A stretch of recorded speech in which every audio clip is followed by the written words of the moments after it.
আমরা মানুষ মারা গেলে কোরআন খতম করান না ভাই, বাপ মায়ের সওয়াবের জন্য। এখানে দুটো জিনিস বুঝতে হবে। একটা হলো আমরা বেঁচে থাকা অবস্থায় যে কোরআন পড়ি, এইটা মূলত সওয়াব।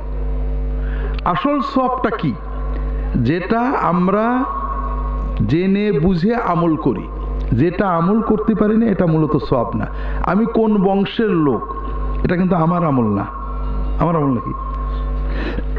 এটার ভিতরে কোনো সওয়াবও নেই, ফজিলত নেই। আপনারা দেখেন অমুক বংশের আওলাদকে আমি কর্ম করে হয়েছি নাকি? হ্যাঁ, কাজে এটার ভিতরে কোনো ফজিলত নেই।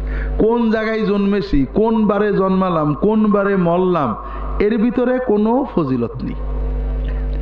যদি ভালো মানুষ হয় তাহলে ওটা একটু ভালো। আসল হলো যেটা আমরা করি।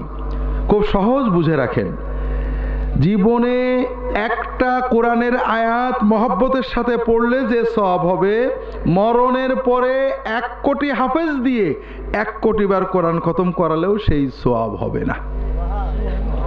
খুব ভালো করে বুঝতে হবে আমাদের। আল্লাহ আপনার নিজের আমল দেখবেন ভাই, নিজের মনের ব্যথা দেখবেন, পরের দিয়ে পার হওয়া যাবে না কখনো। কাজেই আমরা কোরআন না পড়ে ঠকে যাচ্ছি, আওলাদদের কোরআন পড়াচ্ছি না।